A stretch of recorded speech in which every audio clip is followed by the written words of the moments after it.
floor. This is our integrated healing center. On this floor, we do some PT work. This is our other gym area. When we kind of have, upstairs gets a little too busy, we'll pop down here and do some PT down here. We have some treatment rooms along the hallways, and we also offer some other things down here. That includes Pilates, yoga classes, nutritionist, healing, doctor of osteopathic medicine's here, acupuncturist works here. So we have a lot of people that kind of come in to kind of create a very interdisciplinary environment on this floor. We work together, refer patients to each other, help each other out, which is cool because it's more than just one person making all the decisions. It's a group of professionals working together. So that's this floor. Upstairs is our PT gym, and the main office is upstairs as well. Kind of, that's where we do most of our treatment, where you'll come up if you decide to do a screen or an eval, anything like that.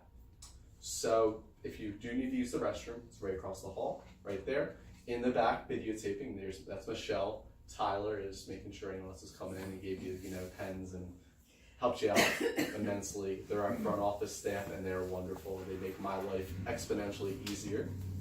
So, your name again is Bob. Sorry, forgot to mention that part. I'm talking about other people, what can I say? All right, so what we're going to do today is talk about the shoulder, how it moves, what kind of typically causes pain, and we'll try to have a little 5-minute miracle. We'll get to that part though. So to start, I want to just find out what brought everybody in, what are the issues with the shoulder, maybe 2 movements that every time you do them, you're just like, oh, like the shoulder drops or you have pain or whatever it might be. Well, did you have any treatment for it and stuff like that? Real brief, we'll keep it short. We'll just go around the room. We'll start, we'll do a kind of like a snake, down this way and then back and that way. Do you want to start? I came because I have, both shoulders are bad. Yeah. I have both tears, and when I move the right arm above my head to pull anything down, it locks on me, causing pain, and I drop things. And I don't want surgery, so I'm looking for an alternative. All right. 2 years ago, I fell on the left side. At the time, I didn't have any pain, but now when I reach up to grab something from a coffee shop in the kitchen, there's pain and... Where do you feel it? On the outside, kind yeah. of? And I used to be able to kind of do that yoga move where you could put your hands, but I can't do that anymore. Kind of like touching the sides? Yes, yes. That's pretty incredible. I can do like one way, not the other. It's just, So reaching overhead. Yes, this.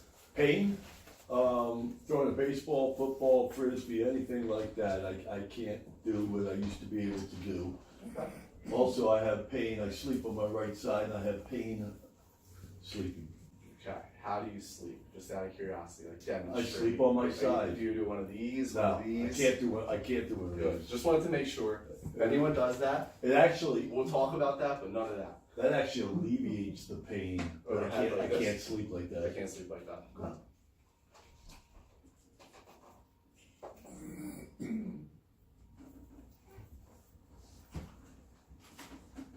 Okay, I do have a couple tears on my left, and I came really close to having surgery, but I didn't. I kind of backed out at the last minute. Now what I'm doing is I'm just managing it by not using it, and by doing that, now my right is having a lot of pain. Okay. We'll talk about that. One of the biggest altering problems and I have is the hair wash. Like hair wash. I can only use my right hand, and if I need something, I bring my head to my. Okay. Okay. And then if a I lot get- of compensation. If I get the pain, I do the pendulum, because I have done rehab for, and at the time, my nerves were so inflamed, it didn't help, it made it worse. That's why we were gonna do surgery. sometime I get it. Alright. There's a couple seats open over here. Alright. I dislocated my shoulder years ago, a while back. It's got progressively worse. You know, when you stretch, like I can pull this arm all the way across my body, this arm, that's it. And that's as far as it'll go without a lot of pain. Can't reach behind my back. I stretch my arm straight up. The left arm goes all the way up. The right arm kind of locks right about here. Okay. All right. I've tended to have issues on my right side. on Right and off. side. Yeah, I tend to sleep on my right. But I'm also here because I just want to learn more. I'm a therapist myself. Okay. I came from a distance, and so because I saw this online, my goal is to just see what else I can do to help my clients. Or, Okay. See. Fair enough. Yeah. All right. Well, where do you feel it mostly? Is it kind of like by the More neck at the a little joint, bit? at the joint of where my shoulder joint is my neck. Like right in here? Okay. All right.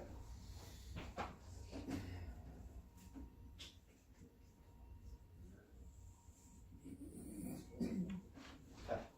Lisa. Hi, I'm actually here with my husband, just supporting him, but I want to learn more also. I don't have any shoulder pain. I have more neck and back pain. Well, tell me about the Yeah. neck. Sometimes the neck can lead to Oh my shoulder pain. gosh, We'll talk about that. Yes. But fill me in about the neck. Sometimes my neck is just really super sore, and I think a lot of it is my pillow. Maybe how I sleep. I actually do sleep with my arm underneath, the pillow, which is I know a no-no, but it's the only way I can sleep. Fair enough. Modify it. Yeah. And many times, if the pillow is not thick enough, that causes enormous amounts of pain from, I guess it's just my arm. The bones in my arm go through the pillow, and then it's just, my neck is wrenched the next day. Okay.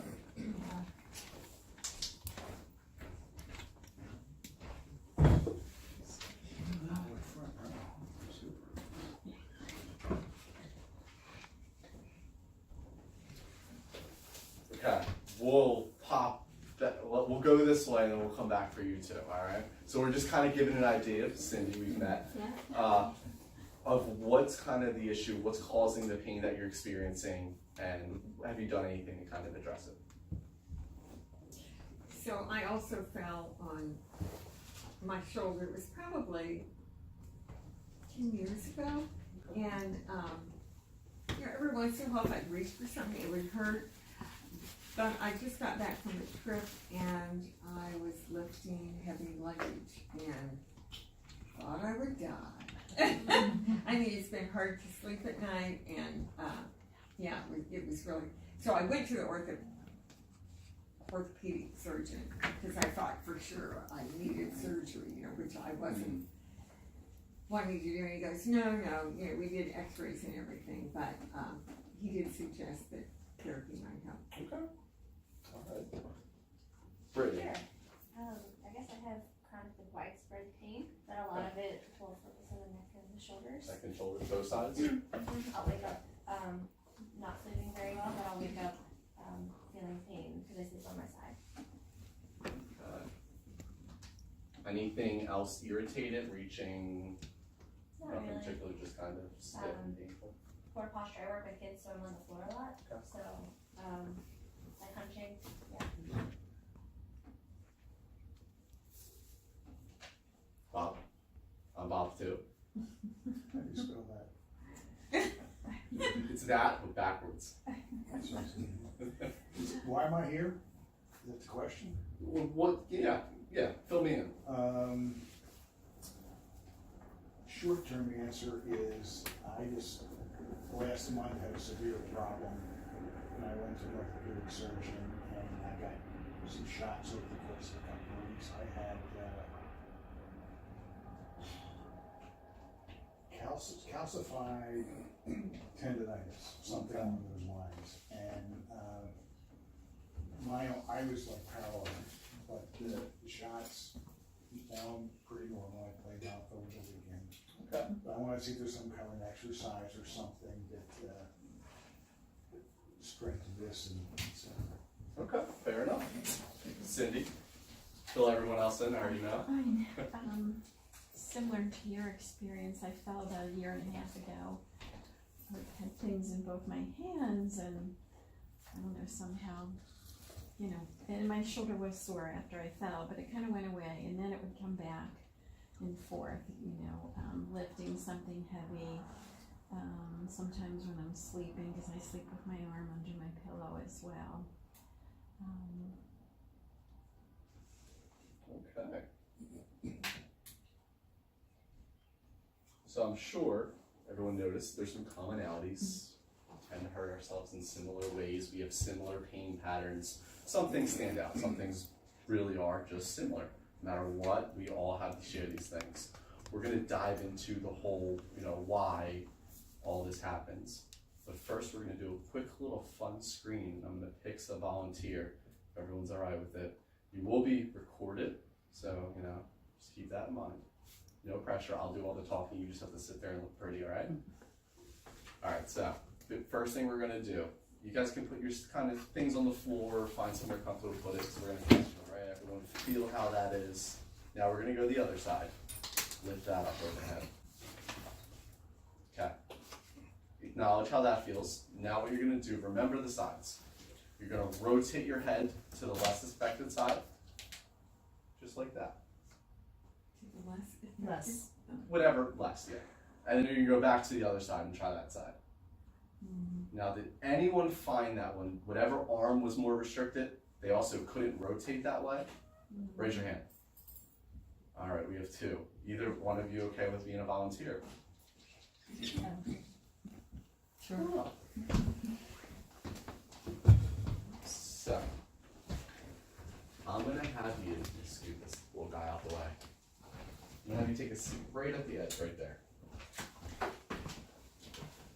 So, as a little visual demonstration for everyone to see, so now that we're brought a little more to the front of the group, I want you to lift that arm straight up overhead. We'll do both. This one? Yeah.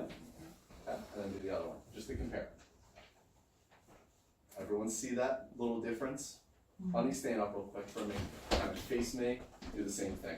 Right arm, left arm. Which side was more tight for you? Right? Okay. Face time again. Rotate your head to the left and to the right. Okay. That was a little more obvious. What we're going to do this time is rotate your pinkies so they're this way. You're going to go left arm and right arm. That's a little more obvious. Did everyone see that? Turn to your side, just to give them a better idea. Left arm and right arm. Okay, everyone see that one this time? It's a little bit bigger of a difference there. I'm gonna do one thing. We're gonna see if we can even that Can out I a do little it again bit. for them? Yeah, absolutely. Okay, so there. Keep the pinkies out. Like that. There you go. See that? That's a pretty good difference there. Take a seat right at the edge. So what I'm gonna have you do, I'm gonna put a little bit of pressure right in here. I'm gonna have you side bend your ear towards your right shoulder, just like this, okay? So go ahead, side bend your ear. I'm gonna hold some pressure right here, and I want you to straighten up. That okay? Not too much pressure? Okay, go ahead again. And straighten up for me. What I'm doing right now is releasing her muscles of her neck a little bit. Go ahead back. You're gonna do about 2 more times. And straighten up. If my pressure's too much, just let me know, okay? And 1 more time. Go ahead over. Oop, too quick. Go ahead and straighten up. All right, and then I'm just gonna give you a little second there. Come back up. We're gonna do the same thing again. Let's go left arm first though. Okay? All right. I'll sign for you so they can see.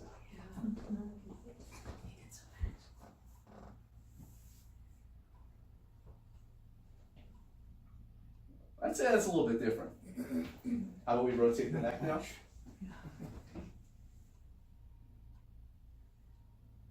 How does that feel? I know. How about the arms one more time, just to make sure everything feels good? It's like, I don't feel that restriction. Crazy, right? Yeah. I know. All right, I'll explain why. Very good job. Thank you so much. So what I did there, I'll be honest with you guys. I picked an easier one. I picked something I knew that I could probably find a quick issue and a quick fix. What that was your first rib actually. Contrary to popular belief, your ribs don't start down here. There's a first rib right in here. It's deep. You may feel it. It can often be somewhere where you feel some tension, some tightness. It can limit how you move your neck. And it can affect how you move your shoulder, obviously. It stops you from going too much overhead. It can refer pain out. It can be a real pain, and it's because we often live our life up here. We shrug up. We live up here whether we realize it or not. And a big one is how, we'll talk more into this later, but it's how we breathe. And we'll have a little fun with that. You'll see what I mean by that in a little bit, all right? But let's start with kind of addressing a little bit of this worksheet, all right? So everyone bring your worksheets out.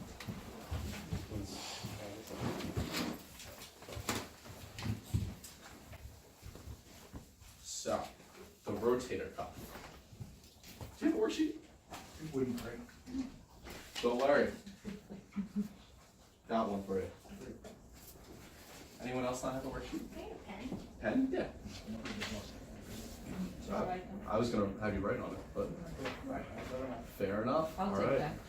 There you go. And a pen.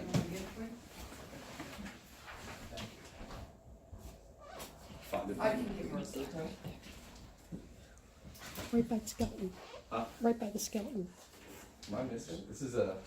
Oh, sorry. Do you wanna pass it down? Actually, You have one? Oh. We got multiple. All right. Thank you. Okay. Back to the worksheet. So, the rotator cuff is a group of 4 muscles and joints that move the shoulder. Now, the shoulder is a ball in a socket joint. And if you think about the shoulder, I mean, look at how much motion you have here. It'll be a little weird if you do this with your hip or something like that. You can't. The shoulder has the most motion of any joint. So it's very complex. There's a lot going on there. There's many things that contribute to it, and we'll dive into that right now. The 4 areas that work together during shoulder movement. The neck, as we just kind of saw a little bit of. Collarbone. That, if that's not moving well, we're not getting too far overhead. Our shoulder blade in the back. That has to move too. And the rib cage. And as you could just see, we worked with that, just the first rib, but the rest of the ribs have an effect too. If I can't bring myself back like this, and I just get stuck here, you're just losing motion, okay? What was the third one? Third one was shoulder blade. Shoulder blade. Yes. So there's a little basic knowledge of the shoulder and how it moves and stuff like that. Time to kind of learn about myself, what got me to kind of specialize in the shoulders. Why I really kind of came to this area was I'm a huge golfer. I enjoy the game. I'm trying to become better at golfer. It's a complicated sport. So when I was younger as a kid, I'd play with my dad regularly. He'd take me out, beat me, but it is what it is. He tore his rotator cuff, what was that? Probably like 2005-ish. And as a result, we kind of stopped golfing for a period of time. And I was like disappointed. I was like, I just want to golf, go out and play, have a good time. He went started PT, and then he was back before I knew it. Like, it would just happen so quick. He got back, had his rehab, got through it, did his exercises, which now I really appreciate someone who does their exercises. And I was like, well, this is awesome. My dad's back to doing what he loves to do. I kind of want to do that. So that kind of pushed me in this direction. And then I got into the shoulder, kind of working with shoulders, which, as I said, they're so complex. It's a challenge. It's more than just, one thing moving. There's a lot to it. And it's that challenge which kind of drives me to be like, what can I do to what could be the thing we're missing? And it makes me look a little deeper and say, are the ribs moving the way they should? Is it the neck? Is it something else? Not just, it's the rotator cuff. Because while the rotator cuff is probably torn, it's not always what's stopping you from moving. You can have a partially torn rotator cuff, and if you're in the right position, feel no pain. It's about other things that end up compensating. We end up doing this a lot. We elevate here to kind of, when our shoulder's hurting, we're like, oh, well, I'll get it up this way. Now we're bringing our neck into it, and it leads to, well, we'll get more into that later, I'm getting ahead of myself on this thing, but it leads to compensation and other things. So ultimately, it all started for me with just kind of golf. Like, it was my intro in, and I ended up getting certified in a golf thing, and I get to do that every day pretty much, which is one of the core parts of my job. But it all started with the shoulder for me. So that's kind of what brought me here, since I know why everyone else is here. Now you know why I'm here. All right, so back to normal. We'll go back to some of the questions on here. If your shoulder pain is reproducible, it is reducible. Good news there. So for this next part, I want you to write down a number. On a scale of 0 to 10, in the past 30 days, the worst I've had was. That one's for you. Don't overthink it. It's easy. It's an easy one. Just write down first gut instinct. And then after that, we're going to go with I have pain when, and circle the ones that apply, whatever it might be. And if it's not in there, if there's something you have pain with, write it in. Go ahead.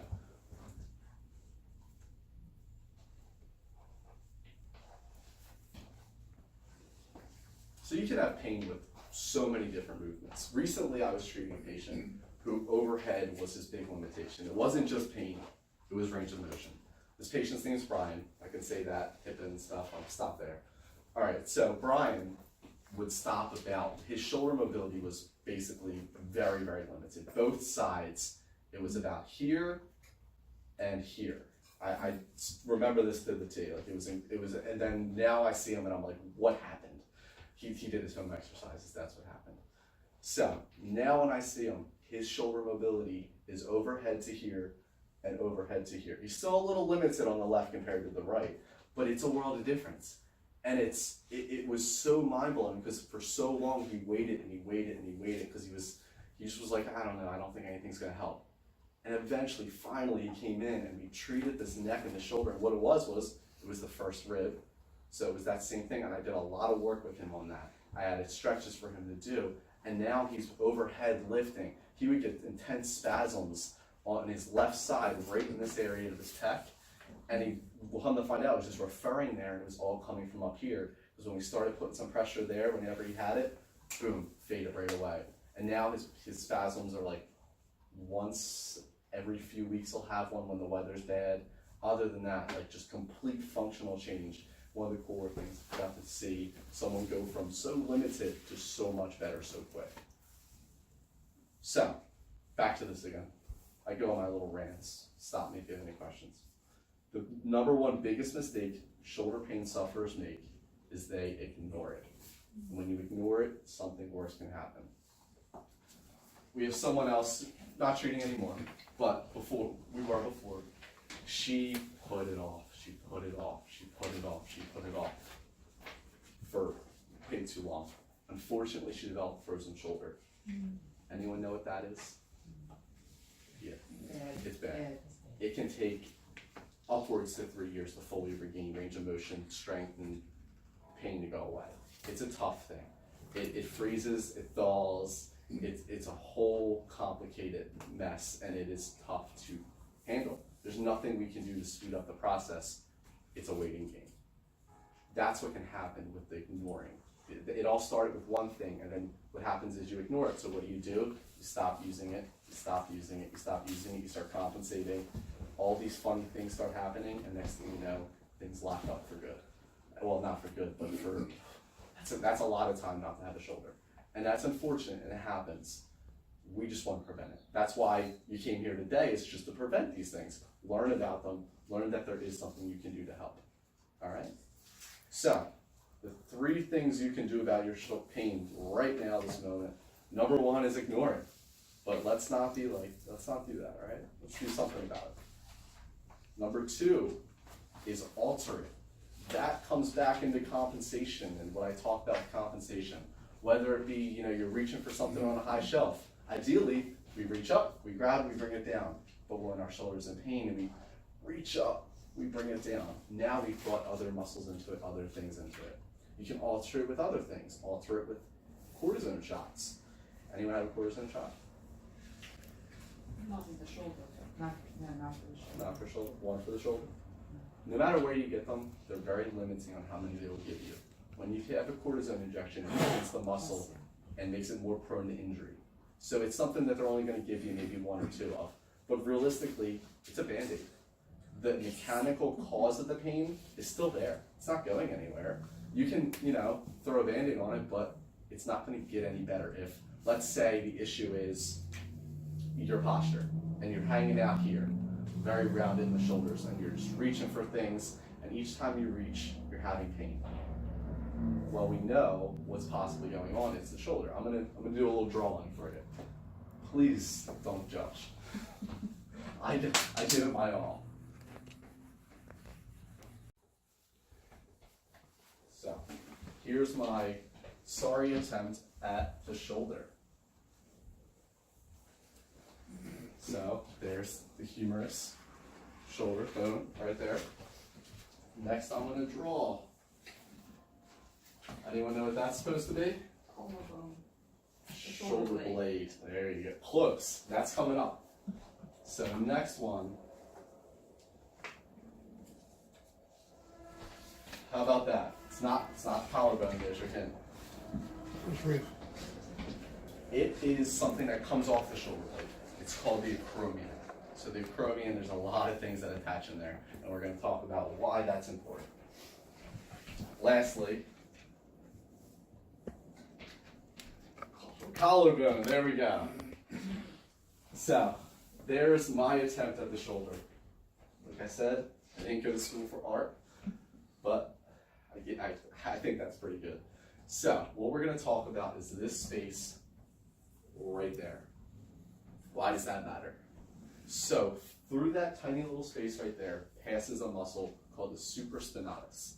The supraspinatus is that muscle that you often find is torn at rotator cuff. It's because it passes through that unfortunate little hole right there. Now you can imagine that looks like a decent size. Problem is this guy right here, our posture. How many people are at their desk leaned over, going like this, and then they catch themselves and trying to correct? We all do it. At least I do. And I preach posture, so that should tell you we probably all at some point do. We get here. When we get here, that hole is no longer that size. That hole shrinks in size. The muscle still passes through the hole. So let's say we're sitting forward here, and we reach out for something real quick, and on top of that, it's a common area where you get some bone scarring. You can get tears right there in the supraspinatus of the rotator cuff muscles. And it's a super common area to be tearing. So, that's why posture is so important. Posture also can limit our mobility.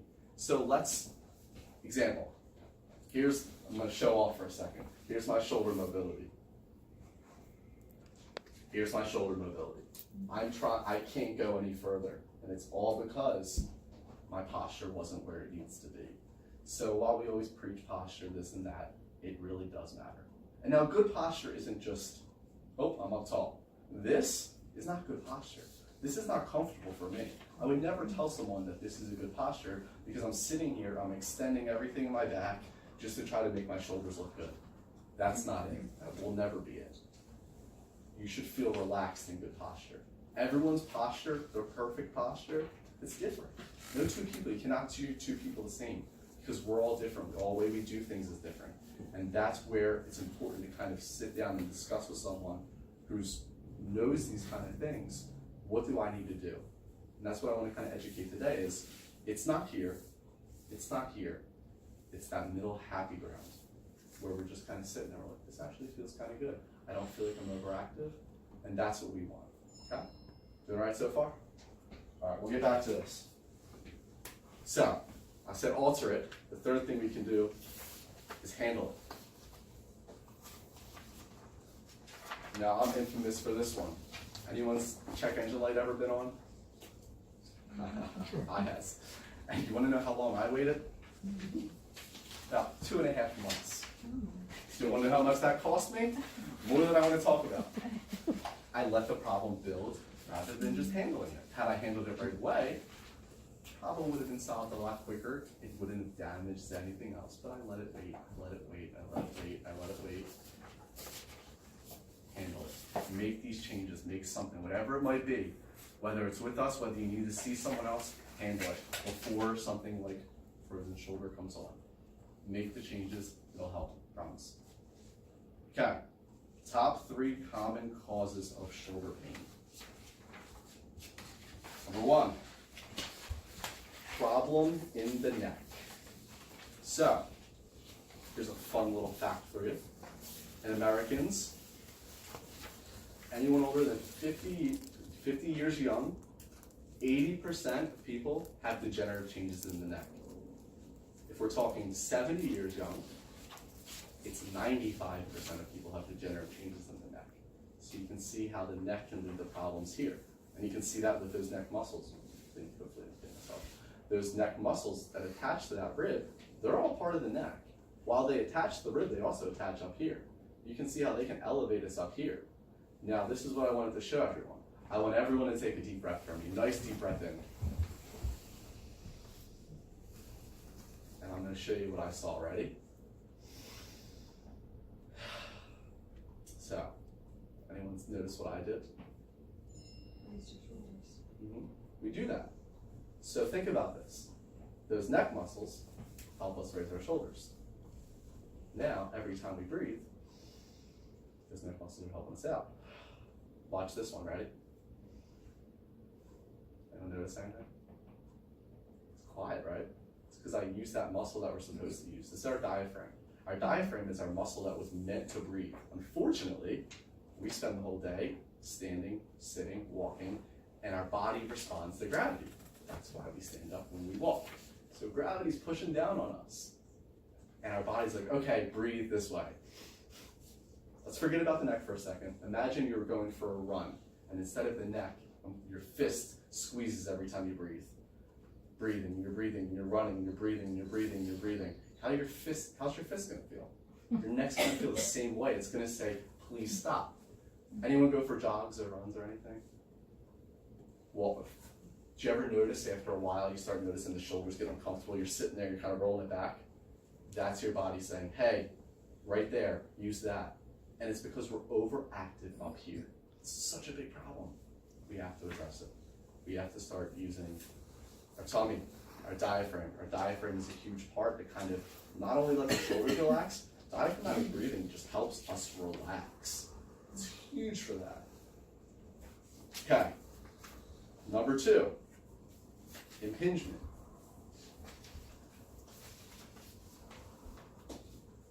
This is really the most common reason for shoulder injuries, and it's the impingement of this guy right here. The supraspinatus passing through right here. It gets impinged, and it can cause the tearing, it can cause pain. This one right here, this move here, anyone else has pain with that? That's typically a big sign of impingement, because we reach behind our back and we're like, oh, I don't like that. Or it can be, it's impinging on a torn, partial tear, whatever it might be, but this is a big one of, I'm not a fan.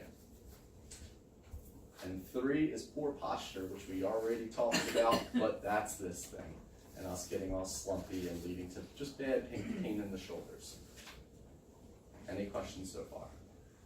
Doing okay? We're almost through the worksheet. So, what does successful, non-invasive, natural treatment look like? Hands-on PT to move the shoulder and surrounding joints. We do a lot of hands-on physical therapy here. It's one of the more fun parts of getting my hands on patients and kind of to see the patient, what does everything feel like? Because like I said, everyone's different.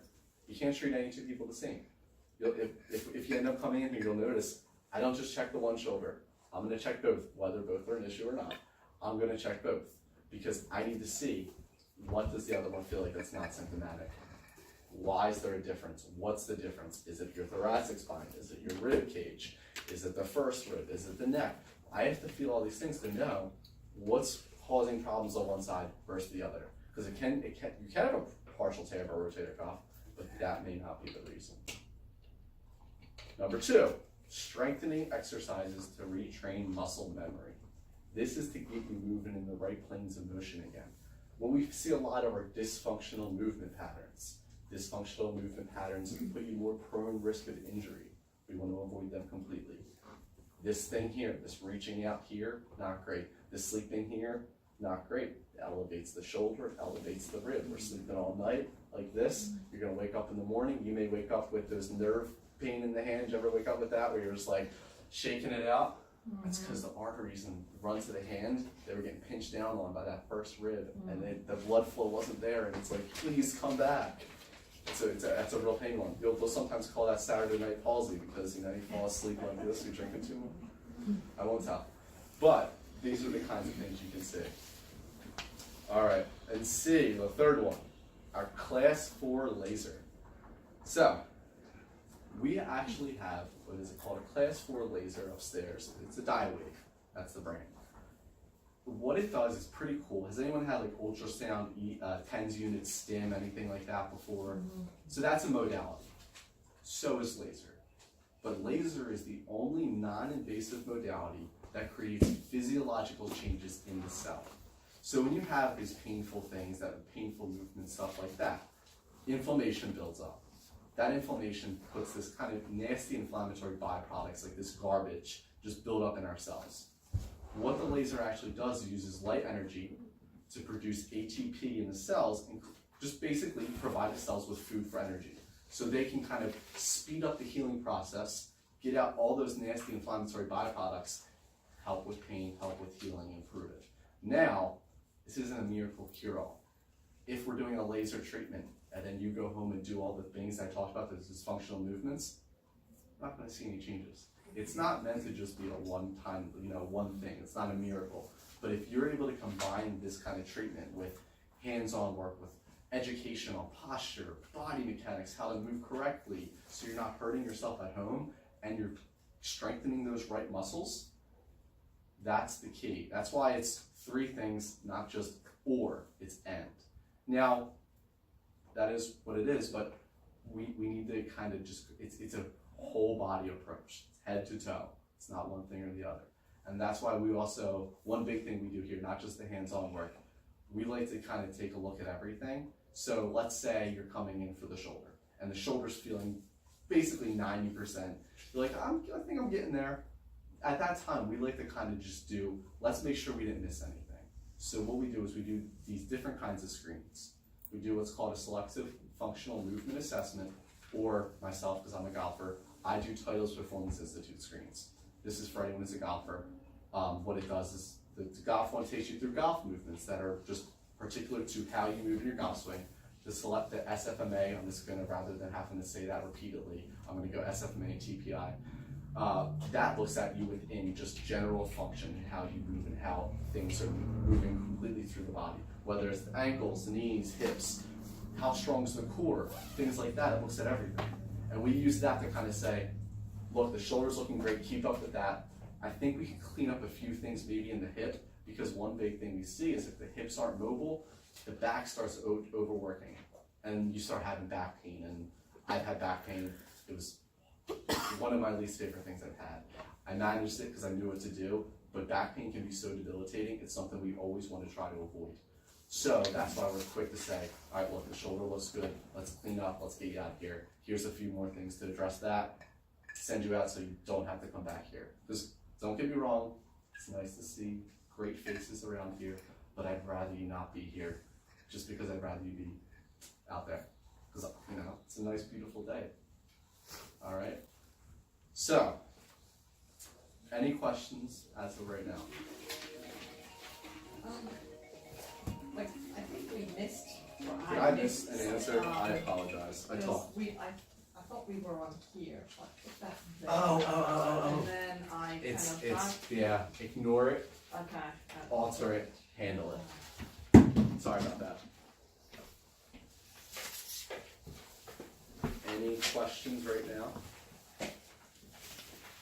So one thing for hanging out today and just getting to sit and hang out with me, we offer a free complimentary screening, 20 minutes, that's all it takes. Won't be today, unfortunately, but with myself or any of our physical therapists on our staff, and they can kind of be more personalized to really get to know what's causing your pain. If you're kind of like, okay, I'm really into this, and you'd like to go through the insurance and start a PT plan, a care, and get in for evaluation as soon as possible, that's also an option. You can do either one today, sign up. If not, you have any other questions, I'm here to answer them.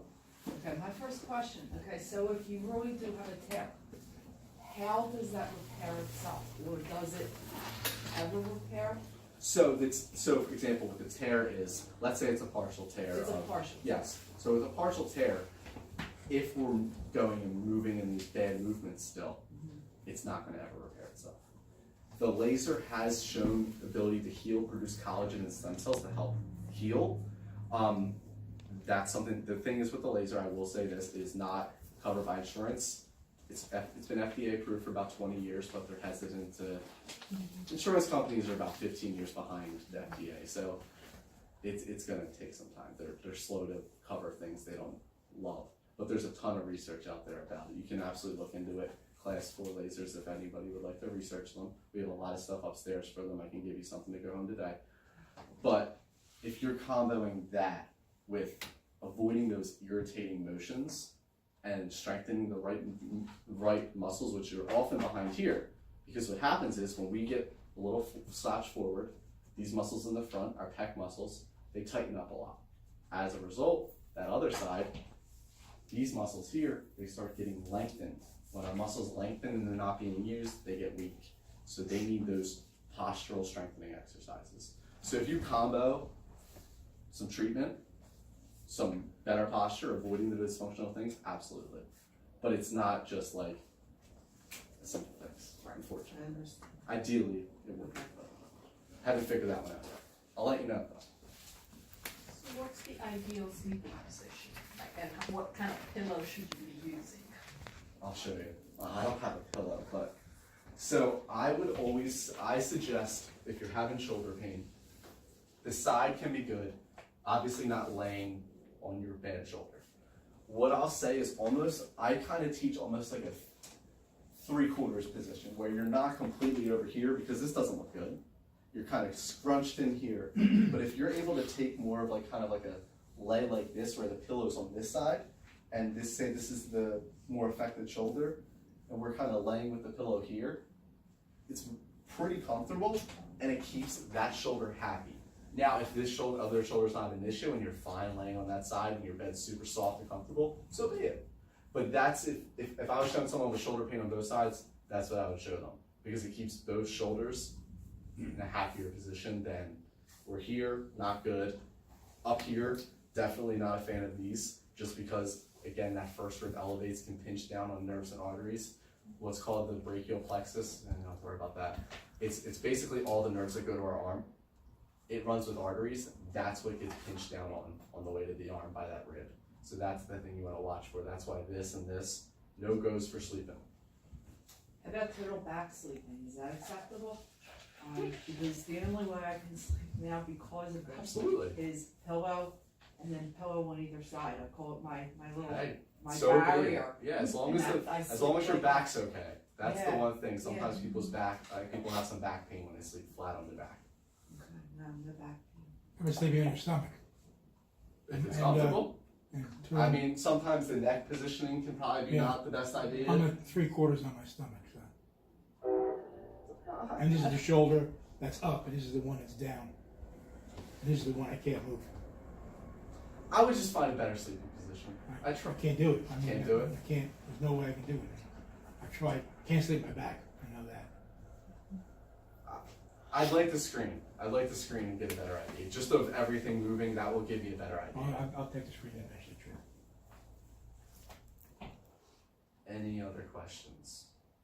And there's shoulder, issues with shoulder can affect your hands or elbow or Oh, other absolutely. areas. Yeah.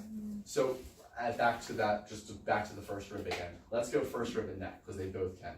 If that first rib's elevated, and you can have what's called thoracic outlet syndrome. If anybody's a Sixers fan, that's what they tried to say Markelle Fultz had. Yeah, I don't think so.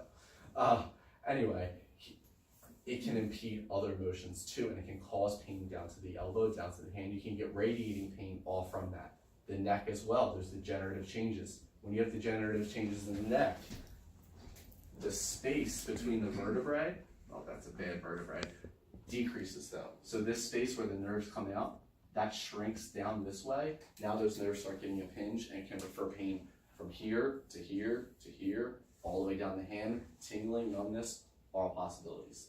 So the neck can have, you can have shoulder pain and it completely not even be the shoulder joint. It'd be all from the cervical spine. Where's that first rib again, Robert? Deep in here. No, back. Back further? That's where you Yeah, put pressure on right there? down there. Yeah, right around there. Probably a little bit forward. Okay. Any other questions? So what I'll say is if we have half the room that wants to sign up right now and get on, absolutely. The other half, take a second. I can answer any other questions. We can maybe go like this half first. This half you have my undivided attention. If there's anything else, maybe personally you can ask me to the side or anything else that's been eating at you 100%, let me know. Okay?